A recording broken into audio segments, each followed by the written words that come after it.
Welcome back to Beyond the Buzzer. We are here a day after yesterday. We got episode 7 here with Austin. Chris is back, and today is just going to be March Madness themed. We didn't really talk about it a lot yesterday since a lot was going on in the NFL world, but yeah, all dedicated to March Madness.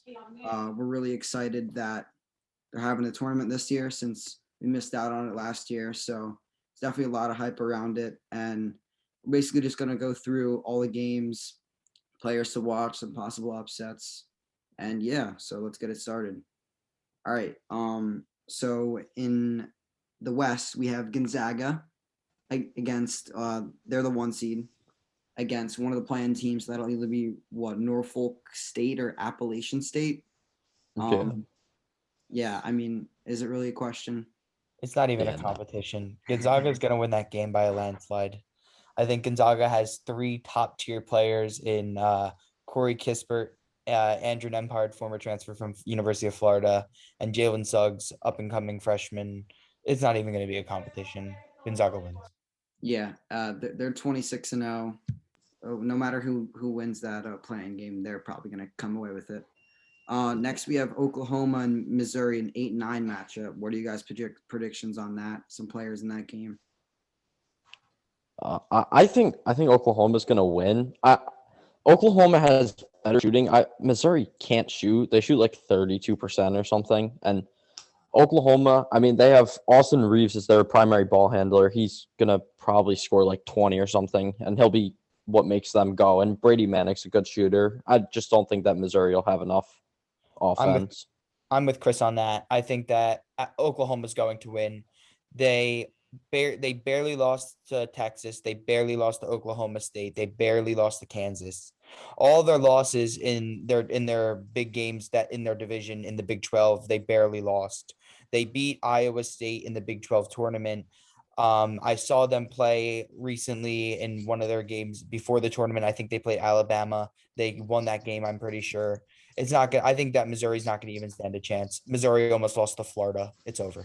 Oklahoma wins. I kind of disagree. I have Missouri winning. And they beat Illinois, and they also beat Alabama this year. And Alabama lost to Baylor by 15. I know Baylor's really good, but Missouri did beat a 1 seed, and they did beat a 2 seed, Alabama and Illinois. So I have Illinois winning that one. Then we go on to a 5-12 matchup, and a lot of upsets usually happen in these. We have Creighton versus UCSB. So what are you guys' thoughts on that game? Yeah, I think UCSB is taking this one. I think that Creighton has a great program and all. They have had many players in the past from there. I think they had a center a few years back who made it to the league. They had Kyle Korver, but this year UCSB is taking it. They have McLaughlin, their guard. He's very good. He plays 32 minutes a game, puts up 16 points a game. He's their primary ball handler. They also have Josh Pierre-Louis, who's one of my favorite guys in college basketball, transfer from Temple. He put up, I think it was 24 points against Long Beach State in their tournament. They went 22-4 this year. I think that UCSB upset 20. They went 22-4 this year. They're playing against 20-8 in Creighton. I think they win. I This is a hard game to predict because this game is going to live and die by how Creighton shoots. Creighton, in all of their losses except one, they shot below 36% from three.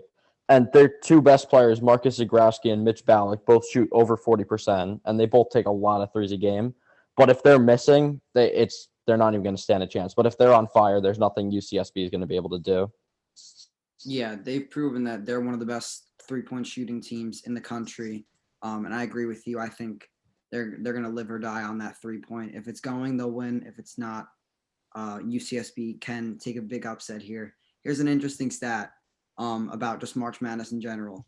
Number 5 seeds have won 64.3% of meetings with number 12 seeds, but 2019 marked the third time in the past 7 tournaments that number 12s won 3 of the 4 matchups. So there were 3 upsets in 2019 with the 12 and 5 seeds. So interesting to take account of. Next, we have Virginia and Ohio. I think Virginia takes it. I think Virginia has a much better and well-rounded team than Ohio does. Ohio has that one kid. I think his name is James Preston. He has crazy story that goes along with him, how he played a year at prep school and he put together a film and he made the team eventually at Ohio. He put up a crazy, I think he put up 32 points in one of their recent games. I don't think Ohio has enough to beat a team like Virginia, though. I think Virginia's coaching and Virginia as a program is just going to take it. I hate this is a popular upset pick, Ohio, but unfortunately this game won't be close. Virginia has one of the better defenses in the league, even though their defense isn't as good as it's been in previous years. They're not going to give up any points, and Ohio has not won a single game where they scored under 75. Yeah, that's interesting. I think Virginia's going to take this one just because they got a good coach, good program. Another interesting fact here, though, about March Madness: at least one number 13 seed has beaten a number 4 seed in 25 of 35 years. So there has been one of those upsets 25 times. We'll see if maybe Ohio can do it. If not, maybe one of the other teams. But now we'll move on to USC versus one of the play-in teams that we'll see tomorrow. Wichita State and Drake. So what do you guys think about that? Evan Mobley is one of the best players in the nation. I don't think that there is one big man. Maybe Kofi could stop him. Maybe Hunter Dickinson could stop him. I don't think anybody could stop him. He's almost guaranteed to be a top 5 pick in this year's draft. He's 7'1". He's the complete package, Evan Mobley. He's not the only guy on that team as well. They have some other guys who could play. They have Drake London. He also plays football for them. I think USC wins against either team, whether it be Drake or Wichita State. Yeah, I'm gonna have to agree. I think Drake's offense is just too efficient, and they're gonna beat Wichita. And Drake just doesn't have the height to defend Mobley, and I just think Mobley's gonna probably have like 25 and 10 if he's shooting well, and they're just gonna beat them by like 15 or something. Yeah, Mobley is a beast. He'll probably be a top 5 pick in the draft. Yeah, he's really talented. I got USC in this game too. So we'll move on to Kansas and Eastern Washington. I think this one's pretty obvious. I got Kansas in this one. Yeah, Eastern Washington, I don't think stands a chance. I think Kansas is going to come out to play. I think that they're going to win their first round. Yeah, even with the COVID concerns that they had recently, I don't really think that this is gonna be close. All right, so we got another possible upset coming up, 7-10 matchup, Oregon and VCU. What are you guys' thoughts on this matchup? Who's going to win? Oregon's basketball program, they were the number 1 team in the Pac-12 this year. I think that they take it over VCU. I that's my thoughts. They beat Arizona State in the Pac-12 tournament. They beat UCLA. They beat Oregon State twice, and they beat Arizona. I just think they win it. Yeah, they also had a good game against Colorado that I saw. I think VCU is a good team. I just don't think that they're good enough to win. VCU did beat St. Bonaventure and they beat Memphis, who was a borderline tournament team, but I don't think that they're going to be able to really beat Oregon. They're just not. Yeah. I got Oregon winning in this one. It'll probably be a close game. Both teams are good. But yeah, that's going to be a good one to watch. And then lastly, in the West Division, we have Iowa and Grand Canyon, and I think this one's pretty unanimous too. Iowa's going to probably take this one. Agreed. I think Luka Garza is one of the best players in the nation, although he slows down pace of play a little bit. He's still Luka Garza. They in their championship game, they played Seattle, who Grand Canyon won 81-47. Luka Garza is just a different type of competition compared to all these teams. Yeah, I agree. Garza's probably going to win player of the year. If not, he'll be the runner up.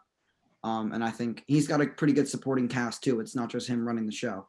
So I think they'll take that definitely in the round of 64. Now we'll move on to the East Division, where we got Michigan versus, I don't even know who these teams are.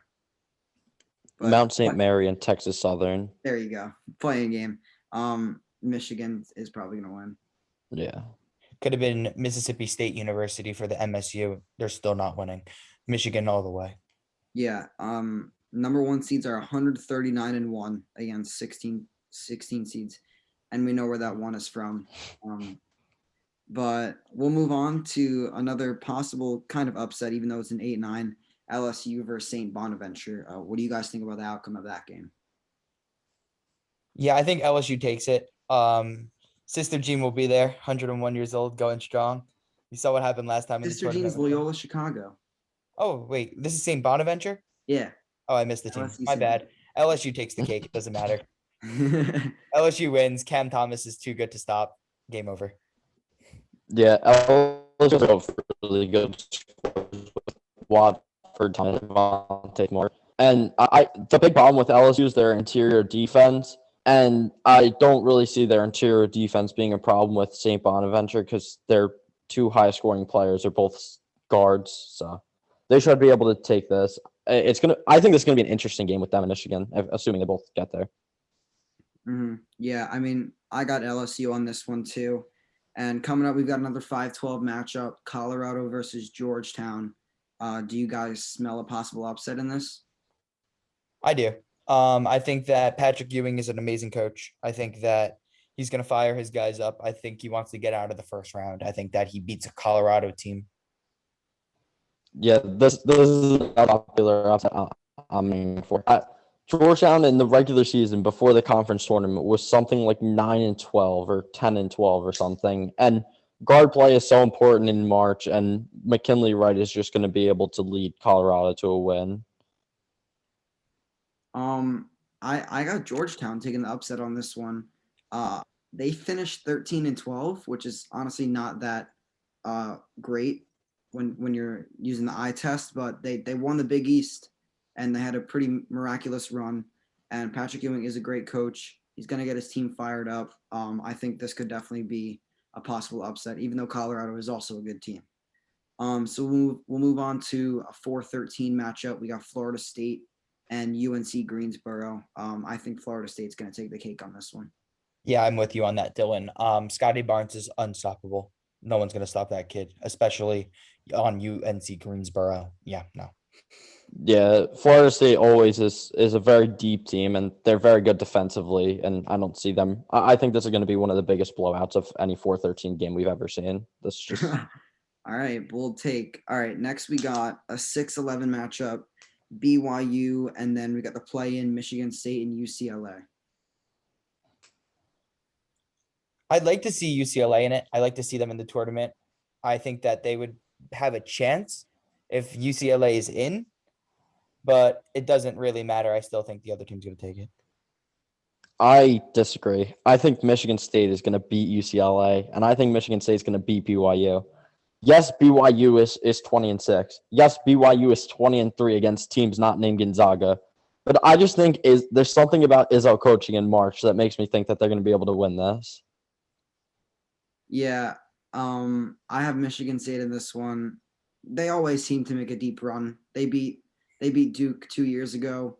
They just have a knack for being a good tournament team. I think they'll beat UCLA and beat BYU. So we got another 3-14 matchup: Texas versus Abilene Christian. Is that the right name? Yeah. I think Texas is going to take this one. What do you guys think? Aaron Jones and Courtney Ramey are different breed compared to the rest of these guys. 100% Texas wins. I would like to say I do think Texas will win, but be careful because Abilene Christian shoots the ball very well, and they can very well. They're top 20 in both 3-point shooting and opponent 3-point shooting. So this is going to be a lot closer than people think. But I still think Texas will be able to win it because they're very battle tested in their conference. But yeah, Abilene Christian finished 23-4, and it might not be against the best competition, but I mean, basketball is basketball. If you're winning games, that's, if you're 23-4, that's pretty impressive. So that could be a close game. So yeah, we'll have to look out for that one. Next, we got UConn versus Maryland in a 7 versus 10 matchup. What do you guys think about this? Can Maryland pull it off? This is going to be an extremely, extremely, extremely close game. I do think UConn takes it. I think it will be within 2 to 4 points, though. I think that James Bouknight is one of the best guards in the country. He can be a potential top 10 pick. He got hurt, but he's still a top 10 player in the nation, in my opinion, when healthy. Aaron Wiggins on Maryland he's an X factor in this game. If he plays well, they can win. If he does not play well, they can lose. It can go either way. I do think though that has the edge. I think UConn has the edge, but I don't think it's going to be a 2 to 4 point game. I'm thinking something like 8 to 10, because when Bouknight plays, they only have 2 losses. Well, they have 3 losses, but he didn't like really play in one of the losses to Creighton. The only 2 losses when he's like fully healthy is to Creighton and Villanova, and both of them are 5 seeds. So I don't think that he'll have much trouble handling Maryland. Yeah, I got UConn in this one. Another interesting fact, and in 2019, it was the first time since 2010 that number 10 seeds won 3 of the 4 matchups versus number 7 seeds. So that'll be interesting to watch out for. Next, we got a 2:15 Alabama and Iona. Rick Pitino at Iona proving himself. But I think Alabama's going to take this one. What do you guys think? Nate Oates and Alabama have this game, I think. John Petty, Javon Quinterly off the bench. I think Alabama has an extremely well-rounded team that can go very far in the tournament. I don't think Iona will be too much competition for them. I think that they take it. I think Alabama has it. Yeah, I'm Rick Pitino's a good coach, and I mean he did well in the start of March and to win his conference tournament, because I'm pretty sure they weren't the 1 seed. But I don't think that they're going any farther. Alabama should take this. I'm not a big believer in Alabama. I think that their offense is a bit speculative at times, and not like it's not an elite unit compared to the other top teams, but their defense is so good. Yeah, I think Alabama will definitely take this one, but my bracket, I have Alabama getting upset by UConn in the round of 32. So could be possible. Who knows? We'll go into the South Division. Baylor versus Hartford 116 matchup. Baylor, obviously, right, guys? Yeah, Jared Butler. Yeah. All right. Now we got an 8-9 North Carolina and Wisconsin. This one's going to be a close game, in my opinion. I have Wisconsin edging it out. What do you guys think? I like North Carolina in this one. I really like Armando Bacot's game. I think he's huge. He's a big presence down low. I think that they take it though. UNC. Yeah, I think UNC will take it. Bacot and Brooks are one of the best big man duos in the nation, and I think that their size may give Baylor some fits next if they get there. Recently, Wisconsin hasn't really had a lot of success in the tournament, so we can see maybe if they can turn it around, but they definitely do have a tough matchup against North Carolina. We got another 5-12 Villanova and Winthrop. A lot of people are picking this as an upset. I myself have Winthrop. What do you guys think? Yeah, sorry, Dylan. It's not happening. Villanova doesn't need Colin Gillespie to win games. They can prove it. They have Brian Antoine. They have Trey Patterson. Those 2 guys might be seeing a little bit more PT because of the injury of Gillespie. I really, really, really like Jeremiah Robinson Earl's game. They also have another guard with the last name something Jr. I forgot his last name, the first part. He's very good. Shoots the ball extremely well. I have Villanova in this game. Jeremiah Robinson Earl is really good, and they're pretty deep at the guard position, but they're not beating Winthrop. Winthrop plays really fast, and Villanova has a tendency against teams that play fast like Creighton to speed up, and when they speed up, they have trouble keeping up. Their offense is really good, but when they speed up, they give up a lot of points on defense, and I think Winthrop will take it. Winthrop is 23-1, so and Villanova is 16-6. So there's a pretty big difference in the records, although they are, different divisions. But yeah, Nova's also 0-2 without Gillespie. Yeah, so could be on upset watch there. Now we got another 4-13 Purdue versus North Texas. I think I just have Purdue just because I don't really know a lot about North Texas, but Purdue is good. So what do you guys think? I think that North Texas could pull up the offset. I think there's a good chance actually. Purdue lost a lot of their big games this year. I didn't watch a lot of Purdue basketball, honestly. If I'm going to be completely honest with you guys, I did not watch any. But I think that if North Texas's basketball team is anywhere close to semi-decent, which I think they could be, they beat the number 1 Western Kentucky, I'm pretty sure they had Charles Bassey, who was one of the top recruits in the nation. I think that this could be an upset. North Texas takes the dub. I will not be picking that. I just cannot pick a team that has lost to a team named UAB twice. North Texas offense, they shoot well, but they might be like the slowest team in the entire nation, and they don't score much. They're efficient, but they don't like play fast enough to put up a lot of points. And I think that Purdue is just they're not gonna beat themselves. They get a lot of rebounds, especially offensively. And I think that the second chance points will rack up and they'll be able to beat North Texas. Yeah, Purdue is 5-5 versus top 25 opponents. That's pretty impressive. So I think that'll help them move to the round of 32. Next, we got a 6-11 matchup: Texas Tech and Utah State. I picked this one as an upset.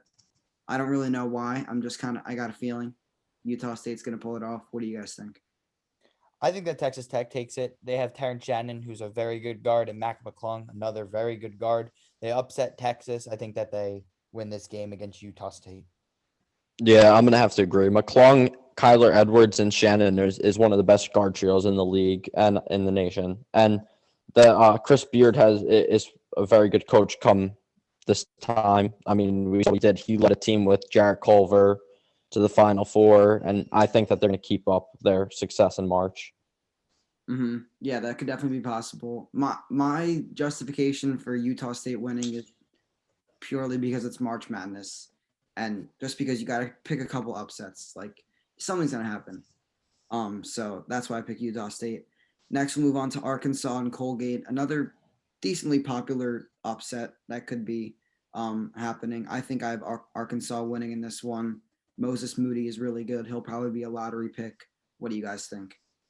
I'm with you on that. Moses Moody is too good for this Colgate Red Raiders fast-paced offense. Yeah, I do think Arkansas will take it. I'm not a big believer in Arkansas, even though I'm pretty sure they've won 12 of their last 13 or something like that. But the one thing is the ultimate equalizer in March is the three-pointer, and Colgate is one of only 3 teams that shoot over 40% from three. So they could keep it close, but I think Arkansas will still take it.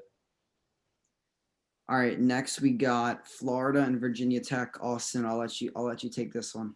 I'm biased. Go Gators. We're taking the dub. Trey Mann, if he puts up 30 points, they'll be fine. Florida has a very good big man in Omar Payne. I'd like to see him play a little bit more minutes, especially with Colin Castleton, their other center. It'd be a different story. I'd put them a lot higher in the rankings if Keontae Johnson was healthy this year. Unfortunately, he collapsed against Florida State. I still have my Gators beating Virginia Tech, though. Virginia Tech has been plagued with COVID issues. Florida all the way in this game, not even going to be close. I do agree, even though Austin's bias may get in the way with his Florida Gators. I do think that they should be able to take this. Virginia Tech they were good for a stretch and they were really good at the start, but they've struggled as of late. And I just think after their hot start, they've kind of cooled down and their 10 seed shows where they really where everyone thinks that they are. And I think Florida will win it. Yeah, and some of that slowing down in the end of the year has been because of COVID. I'm reading here, it says they had 5 of their last 8 games canceled due to COVID, and the 3 games they did play, they lost 2 of them. So that's not really a good sign. And a lot of times you see teams heating up closer to March, and some you see slowing down, and that definitely dictates the outcome in the tournament. So I think Florida will take that one. Now we got the last matchup in the South Division, Ohio State and Oral Roberts. I think all of us have Ohio State in this one. I think I do have Ohio State. I think you're right about that. They barely lost to Illinois. I thought they could have won that game in overtime. But don't count Oral Roberts out so fast. I think that it will be a little bit closer than people expect, although that they allow 75, almost 76 points a game, Oral Roberts. They lost to Arkansas by 11. They barely lost to Cade Cunningham by 5. And they've lost to almost all the ranked opponents they played, but I think it's going to be closer than people expect. Don't expect a blowout here. I think that I think Ohio State is one of the more not underrated, but one of the worst 2 seeds. They might be the worst, and they could be an upset pick, like maybe second round. But I think that what's going under the radar is how good Dwayne Washington's been playing. He's had 20 plus in each of his last 3, and him and Liddell is a good inside-out combo. And I think they're definitely going to beat Oral Roberts. Yeah, I have Ohio State going pretty far. I think I have them in my final Four. Yeah, Final Four. Where they eventually lose to Illinois, and now we'll go into the Midwest Division, in which Illinois plays Drexel 116 matchup. I think we all have Illinois winning that one. What do you guys think? Not even a question. Illinois wins this game. Ao and Kofi, so good. No one's Yeah, that. yeah. That's probably the best duo in college basketball right now, in my opinion. Yeah, if Garza is not winning Player of the Year, I think Ao should win it. What do you guys think about that? I'm with you on that. I really like Ao's game. I really, really like how he plays. He has the Mamba mentality. You saw his recent. I love Ao do so Yeah. good. I like him. I think one of the best players in the nation is Corey Kispert, but I don't think he's going to really get it because him, Suggs, and Nemhard and Timmy all are big contributors for Gonzaga, so it's hard to pick one. Yeah. So definitely Illinois is one of the strongest teams. Not a lot of people expected them to be at this level, but they are one seed, and a lot of people have them going very far, if not winning the whole thing. So the next 8-9 matchup, we have Sister Jean's Loyola Chicago and Georgia Tech. What do you guys think about that? No offense to St. Bonaventure before, but I meant Loyola Chicago. Sister Jean, 101 years old. She's pulling up inside that stadium. She's taking it. They're not losing for her. All They right. are. I agree. They are taking an L. Georgia Tech has a big press defense, and if Loyola Chicago does not protect the ball, they're going to get blown out. I think that Loyola Chicago will protect it because they have a tendency not to turn the ball over, and they play pretty safe. But I think Georgia Tech's press defense is going to be something that's hard to prepare for in a short amount of time. I mean, if Loyola Chicago does pull it off, you have Illinois versus two Chicago teams facing off in the round of 32, which will make for an interesting storyline as Sister Jean moves on. Next, we got Tennessee and Oregon State 5-12 matchup. Any upsets here, guys, or no? Nah, Tennessee wins this game. They have John Fulgerson. They have I think Keon Johnson.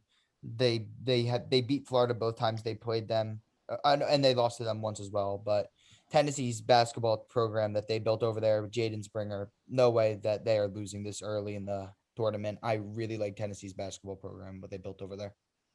This is going to be a really close game, and Oregon State could make it an upset watch, but I think that Tennessee is just too.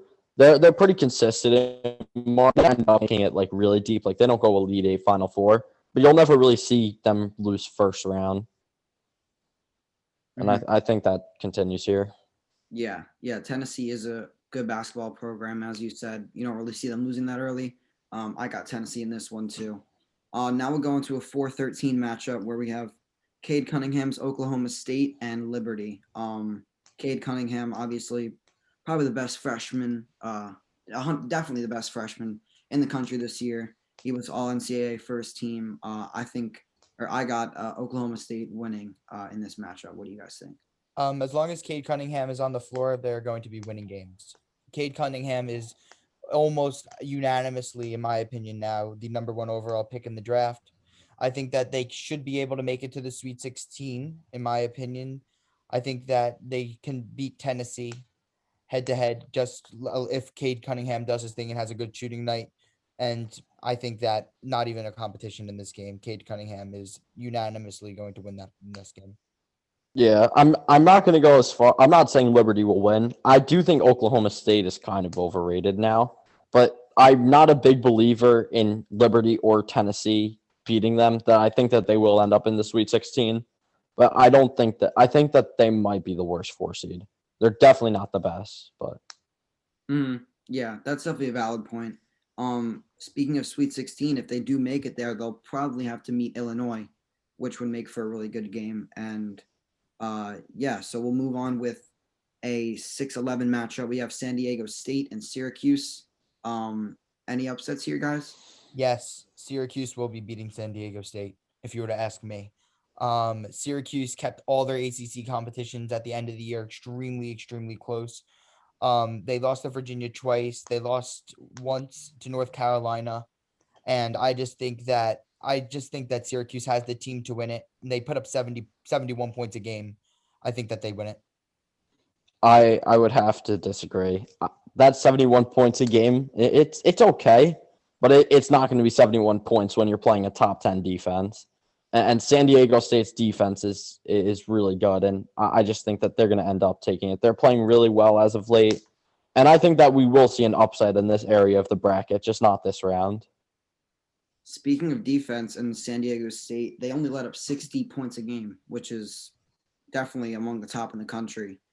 So it's going to be really hard for Syracuse to pull off the upset against them.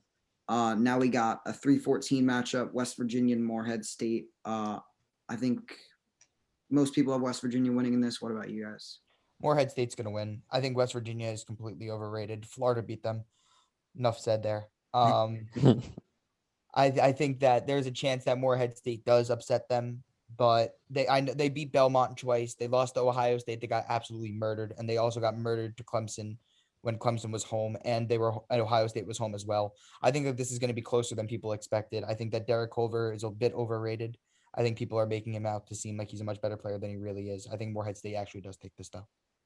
I did say we will see an upset here, but it will not be Morehead State. West Virginia will take it. Miles McBride is going to lead them to a win. He's going to probably drop like 25. Derek Culver is good. He's not as good as people make him out to be, but he's still a dominant inside presence in college at least. But I think that this is as far as they go, round of 32. All right, Chris, you were talking about upsets. I'm assuming you're talking about it right now. Rutgers versus Clemson. I also have our Rutgers team pulling off an upset here. What do you guys think?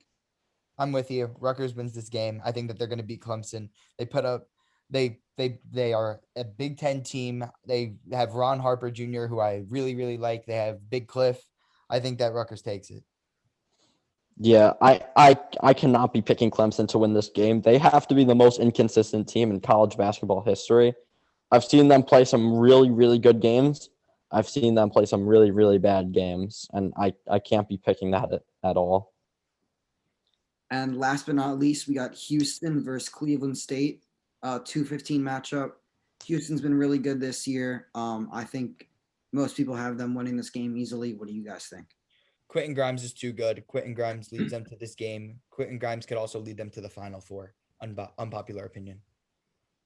I don't think that's really unpopular, and I might raise you one and take away that 4 part and just lead them to the final. I like that. Oh, interesting take. All right, so that was it. We went all over all of the round of 64. Some good conversations, and I guess we'll see as March Madness unfolds. Definitely be talking about it over the next couple of weeks, and yeah, we're just really excited for the tournament. So glad you guys watched. Thank you. Like and subscribe, and we'll see you next week. Peace.